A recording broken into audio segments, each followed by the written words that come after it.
মাত্র ১,০০০ টাকা ইনভেস্ট করেও মাসে হাজার হাজার টাকা ইনকাম করা সম্ভব। এবং সেটা কিভাবে করবেন সেটাই আপনাদের সাথে আজকে শেয়ার করব। হ্যালো এভরিওয়ান, আসসালামু আলাইকুম। সবাই কেমন আছেন? আশা করি আল্লাহ তাআলার অশেষ রহমতে সবাই ভালো আছেন। আলহামদুলিল্লাহ আমরাও ভালো আছি। স্কিপ না করে পুরো ভিডিওটি দেখার অনুরোধ রইল। আমার প্রতিদিনের রুটিন সকালবেলা ঘুম থেকে উঠেই নিজের ওজনটা মাপা, তারপরে নাস্তা বানানো। আমার প্রতিদিন ওজন মাপার একটাই কারণ, যাতে আমার ওজনটা বাড়লে আমি আবার আমার ওজনটা নিয়ন্ত্রণে আনতে পারি। মানে কোনোভাবেই যেন আমার ওজনটা অতিরিক্ত না বাড়ে, সেজন্যই এটা প্রতিদিন চেক করা হয়। আজকে আমি গরুর দুধ দিয়ে মালাই চা করব, আর এই চাটা খেতে কিন্তু অনেক মজা। আমরা আগে চাষারা গেলেই আমাদের নারায়ণগঞ্জে, তো ওইখানে গেলেই মালাই চা সেল করতো। তো এখন অনেক জায়গাতেই এটা সেল করে। তো আমি কখনো কিনে খাই না, আমার কাছে মনে হয় নিজে বাসায় তৈরি করে খাওয়াটা বেশি ভালো। তো কয়েকদিন ধরে গরুর দুধের চা খাওয়া হচ্ছে, তো আজকে ভাবলাম আমি একটু মালাই চা করি। দুধটা এভাবে জাল করে একটু সর পরে, আর সেই সরটা তুলে তুলে আমি কাপের মধ্যে রাখি। আর একটু জাল হওয়ার পর এটার মধ্যে আমি চা পাতা দিয়ে দিব। আর আজকেও আমি প্রতিদিনের মতো গোলা রুটি করেছি। এখন একটু ঠান্ডা পড়েছে, তাই ছেলে মেয়ে দুইজনই সকালবেলা একটু দেরি করে ঘুম থেকে উঠে, আর আগে একটু তাড়াতাড়ি উঠে পড়তো। তো ওরা দুইজন ঘুমিয়ে থাকে, আর আমি উঠে এখানে নাস্তাটাও তৈরি করে ফেলি। তো যাই হোক, যেটা বলছিলাম যে ১,০০০ টাকা, মাত্র ১,০০০ টাকা ইনভেস্ট করেও কিন্তু হাজার হাজার টাকা ইনকাম করা সম্ভব। আর সেইখান থেকে কিন্তু অনেক অনেক আপুরা উদ্যোক্তা হয়েছেন, সেটা আমি নিজেও চোখে দেখেছি। আপনার যদি ছোট্ট একটা মেয়ে থাকে, বা ধরেন আপনার ফ্যামিলিতে কোনো একটা ছোট্ট মেয়ে বাবু আছে, তাহলে তার মাপে আপনি অনেকগুলো ড্রেস তৈরি করবেন। যেমন ধরেন আপনি ১,০০০ টাকায় অনেকগুলো কাপড় নিয়ে আসলেন, মানে ১,০০০ টাকায় যতটুকু কাপড় আসে আর কি। তো এক এক কালারের কাপড় নিয়ে আসবেন, নিয়ে এসে তারপরে আপনার ওই বাচ্চাটার মাপেই আপনি অনেকগুলো ড্রেস তৈরি করবেন। ড্রেস তৈরি করে সেটার মধ্যে ইউনিক ইউনিক ডিজাইন করবেন, কমন নয়। হ্যাঁ, যদি কমন ডিজাইন করেন তাহলে কিন্তু সেটা খুব একটা মানুষের পছন্দ হবে না। একটু ইউনিক ডিজাইন করবেন। ধরেন ওইটার মধ্যে একটু সিকোয়েন্সের কাজ দিলেন, সাথে মুক্তা পুঁথির কাজ দিলেন, আর একটু সুতার কাজ দিলেন, বা একটু রিবনের কাজ দিলেন। তো একটু ইউনিক ডিজাইন করলেন, তাহলে দেখবেন কাস্টমাররা অনেক বেশি পছন্দ করবে। আর বাচ্চাদের জন্য কিন্তু সবাই ড্রেস নেয়। আমি আগে ঈদের সময় অনেকগুলো ড্রেস করেছিলাম, আর সবই আমার অর্ডারের কাজ ছিল। কিন্তু এখন আমার বেশিরভাগ বড়দের ড্রেস করা হচ্ছে, তবে সামনে আমিও কিছু বাচ্চাদের ড্রেস করব। বাচ্চাদের ড্রেসে আমি মনে করি খরচ কম, তারপরে আবার পরিশ্রমও কম। ওইটা কাজ করতে খুব বেশি সময়ও লাগে না। তো সেই জন্য আমি বলবো বাচ্চাদের ড্রেস নিয়ে কাজ করা ভালো। আর ড্রেসের আইডিয়া নিতে চাইলে কিন্তু আপনারা ফেসবুকে গিয়ে সার্চ করতে পারেন। অনেক অনেক পেজে অনেক সুন্দর সুন্দর ড্রেস করা হয় বাচ্চাদের জন্য। তো সেইখান থেকে আইডিয়া নিয়ে কিন্তু আপনারাও সুন্দর সুন্দর ড্রেস করতে পারেন। এবং ড্রেসের সাথে যদি একটা হেয়ার ব্যান্ড করে দেন, তাহলে কিন্তু আরও বেশি সুন্দর লাগবে। আর বাচ্চাদের ড্রেস কিন্তু সেল হয় 100%, আমি এটা দেখেছি। আমি অনেকগুলো বড়দের ড্রেস করেছি, সেগুলো এখনও আছে। কিন্তু বাচ্চাদের ড্রেস যতগুলো করেছিলাম, মানে একটাও নেই, একটাও থাকে না। ওইটা সাথে সাথেই সেল হয়ে যায়। যেটাই আমি রেডি করি সেটাই মানে সাথে সাথে সেল হয়ে যায়। তো আমি তো আমার অর্ডারের কাজ নিয়ে ব্যস্ত আছি, তাই বাচ্চাদের ড্রেস করব। আমি অনেক কিছুই এনে রেখেছি, যেমন বাচ্চাদের ড্রেসের জন্য অনেক এক কালারের কাপড় আছে আমার কাছে। তো সেগুলো আমি করব, সেই সময়টা পাচ্ছি না। এবং সাথে অনেকগুলো পাঞ্জাবি এনেছিলাম, যেগুলোতে আমি হ্যান্ড পেইন্ট করব। তো সেই মানে সময়টাও আমি পাচ্ছি না। তো অর্ডারের কাজ তো আমি বারবারই বলছি যে অর্ডারের কাজগুলো আমি কমিয়ে দিচ্ছি, না করে দিচ্ছি আর কি।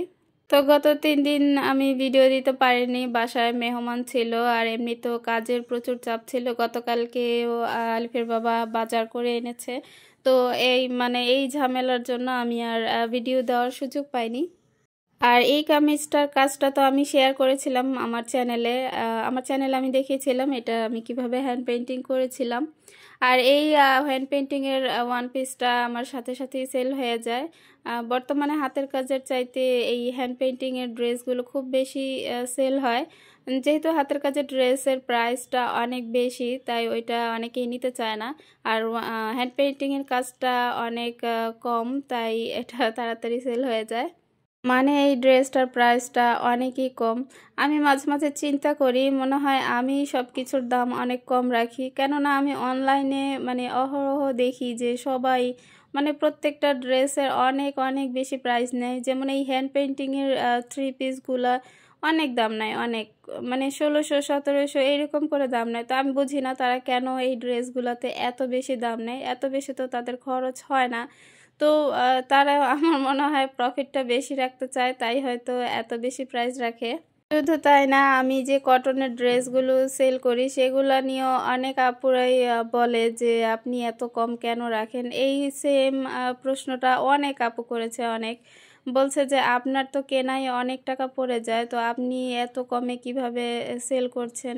তো আমি বলেছি সেখানে আমার একদম সীমিত প্রফিট, সীমিত প্রফিট বলতে মানে যেটা না থাকলে কখনোই বিজনেস হয় না, তো সেই প্রফিটটাই আমি রাখি, এছাড়া আর কিছুই নয়। আমি আমার ঘরে বসে যদি অল্প কিছু ইনকাম করতে পারি, তো এখানে আমার মনে হয় না এখানে আর কোনো ক্ষতি আছে। তো বেশি প্রফিট আশা করাটা ঠিক না। আমার দরকার কাস্টমার, কেননা আমি চাই আমার প্রোডাক্ট সেল হয়ে যাক, ঘরে পড়ে না থাকুক। ঘরে পড়ে থাকা মানে প্রোডাক্ট নষ্ট করা, হয়তো বা কাপড় পচে যাবে না, তবে কি জানেন, কাপড় বেশি দিন ঘরে থাকলে না সেই কাপড় থেকে একটা দুর্গন্ধ আসে।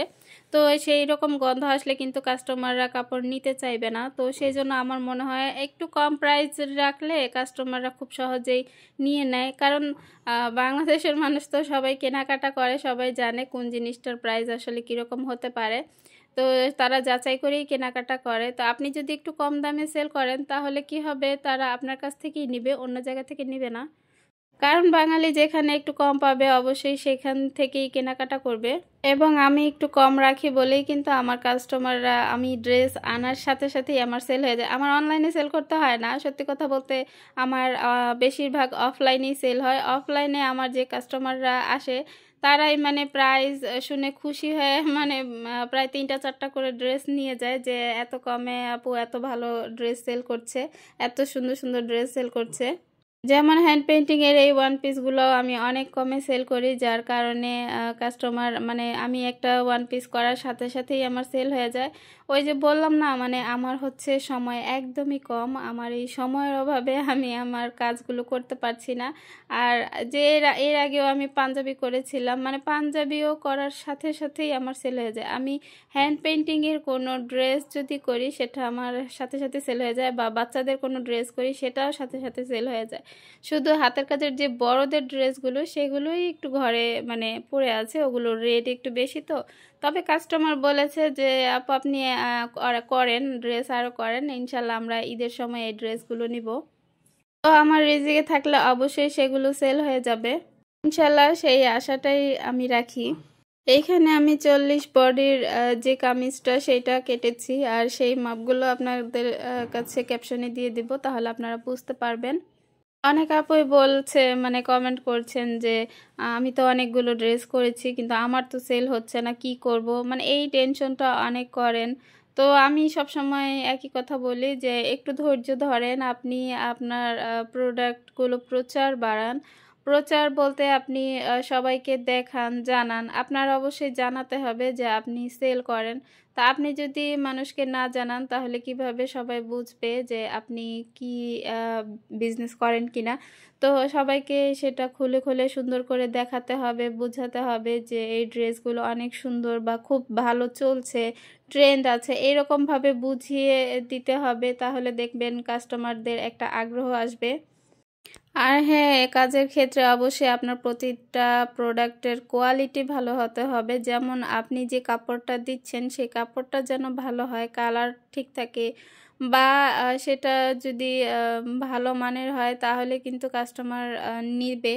আর অনেকেই প্রশ্ন করেন যে এক কালার ভয়েল কাপড় আসলে কোনটার কালার গ্যারান্টি হবে। তো এটা আসলে আমরা যেহেতু কাপড় তৈরি করি না, যে নিজে কাপড় তৈরি করে সেও কিন্তু গ্যারান্টি দিলে তার গ্যারান্টি থাকে না। তো এইটা নির্ভর করে কাপড়ের উপরে, এটা সবসময় হয় না। মানে অনেক সময় দেখা যায় অনেকগুলো কাপড় এনেছি, সবগুলো কাপড় ভালো, একটাতে ওঠে নাই, তার মধ্যেও একটা কাপড় থেকে রং উঠেছে। তো এটা হচ্ছে ভাগ্যের ব্যাপার, এটা আসলে বোঝা যায় না। তবে হ্যাঁ, ভেক্সি বয়েল কাপড় দিয়ে যদি কাজ করেন তাহলে সেটা গ্যারান্টি আছে। ভেক্সি বয়েল কাপড় আর হচ্ছে প্রাইড কটন যেটা, সেটা তো প্রাইড দিয়ে তো আর বেবি ড্রেস হয় না, যেহেতু ওই কাপড়টা অনেক পাতলা হয়। তাই আপনারা অবশ্যই ভেক্সি বয়েল দিয়ে ড্রেস করতে পারেন, তাহলে ওইটার কালার গ্যারান্টি থাকে, ওইটার কালার উঠবে না। তবে সেই ক্ষেত্রে ড্রেসের প্রাইস একটু বেশি পড়ে যাবে। আমি এখনো পর্যন্ত ভেক্সি কটন দিয়ে ড্রেস করি নাই, আমি সব বড়দের ড্রেস নিয়ে কাজ করেছি। ভেক্সি না, মানে আমি ভয়েল কাপড় দিয়ে আর প্রাইড কাপড় দিয়ে কাজ করেছি। বাচ্চাদের ড্রেসগুলো সব আমি ভয়েল কটন দিয়ে করেছি, সেগুলো খারাপ হয়নি, ভালোই ছিল। তো দুই একটা কালার হয়তো গিয়েছে, যেমন দুই একটা কালার বলতে কিছু কালার যেমন গাঢ় খয়েরি, তারপরে নেভি ব্লুটায় কোনো দোকানদারই গ্যারান্টি দেয় না, বলে এই কালারটা আপনি যত দামি কাপড়ই নেন না কেন এইটা একটু রং উঠবেই উঠবে। তো যাই হোক, এইখানে আমি একটা কোলবালিশের কভার সেলাই করছি। তো এই কভারটা কিভাবে সেলাই করছি দেখেন তো। রাবার যেভাবে লাগানো হয় আমি ফিতাটা ঠিক সেভাবে লাগাচ্ছি। তো এইভাবে লাগালে কি হয় জানেন তো, মানে ফিতাটা খুলে আসে না। যদি ফিতাটা আলগাভাবে লাগাই, অন্য সময় লাগাই, তাহলে কিন্তু ওইটা অনেক সময় খুলতে খুলতে ফিতাটা বেরিয়ে আসে। কিন্তু এইভাবে যদি আটকে দেওয়া যায় তাহলে কিন্তু ফিতাটা খুলে আসবে না, ভিতরেই থাকবে। মানে ফিতাটা পুরো জয়েন করে আমি সেলাই করে নিয়েছি, তারপরে এর মধ্যে দিয়ে দিয়েছি একদম রাবার যেভাবে লাগানো হয় সেভাবে। আমার এই ভিডিওগুলো হচ্ছে 2 দিন আগের। তো এই 2 দিনে আমার উপরে মানে অনেক কাজ গিয়েছে, বাসায় যেহেতু বাজার টাজার করেছে, তো সব মিলিয়ে অনেক ঝামেলায় ছিলাম, তাই আমি কোনো প্রকার ভিডিও দিতে পারিনি, আবার ভিডিও শ্যুটও করতে পারিনি। তো এইখানে আমি 2 দিন আগের যে ভিডিওগুলো সেগুলোই আপনাদের সাথে আজকে শেয়ার করছি। আমার এই টুকিটাকি বিষয়গুলো হয়তো বা আপনাদের অনেকটাই উপকারে আসতে পারে। আমার ভিডিওটি যদি আপনাদের কাছে ভালো লেগে থাকে তাহলে প্লিজ একটা লাইক দিবেন, এবং যারা নতুন আছেন প্লিজ পাশে থাকার অনুরোধ রইল। আমার কাছ থেকে কেউ কোনো প্রকার ড্রেস নিতে চাইলে সরাসরি আমার পেজে চলে যাবেন। আমার ফেসবুক পেজের লিঙ্কটা ভিডিওর ডেসক্রিপশন বক্সে দেয়াই থাকে। তো যারা যে কোনো ড্রেস অর্ডার করতে চাইলে সেইখান থেকে গিয়ে অর্ডার করতে পারেন। আমি অনেক কম প্রাইসে ড্রেস সেল করে থাকি।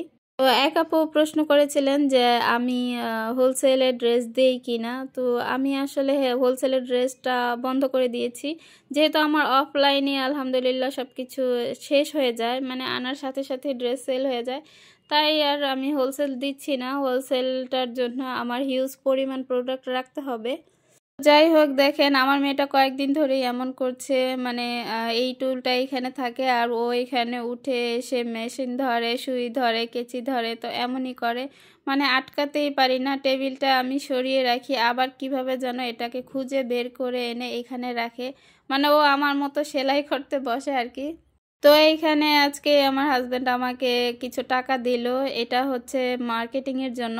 যেহেতু শীত পড়েছে, শীতের অনেক কাপড়ের দরকার, তারপরে ঘরের কিছু আরও কেনাকাটা আছে। তো সে নিজে থেকে এই টাকাটা আমাকে দিয়েছে, বলেছে যে তুমি মার্কেটটা করে নিয়ে আসো।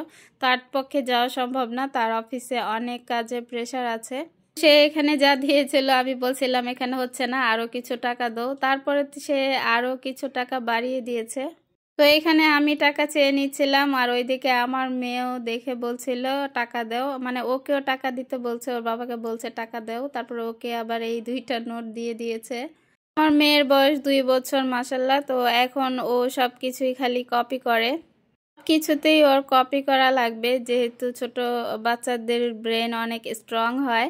আর এইখানে আলিফের বাবা অনেকগুলো স্টিকার এনেছে, ওয়ালমেট বলতে পারেন, এগুলো পিছনে স্টিকার থাকে। তো সবগুলোই আমার কাছে অনেক ভালো লেগেছিল। আজকের মতো এখানেই বিদায় নিচ্ছি, আল্লাহ হাফেজ।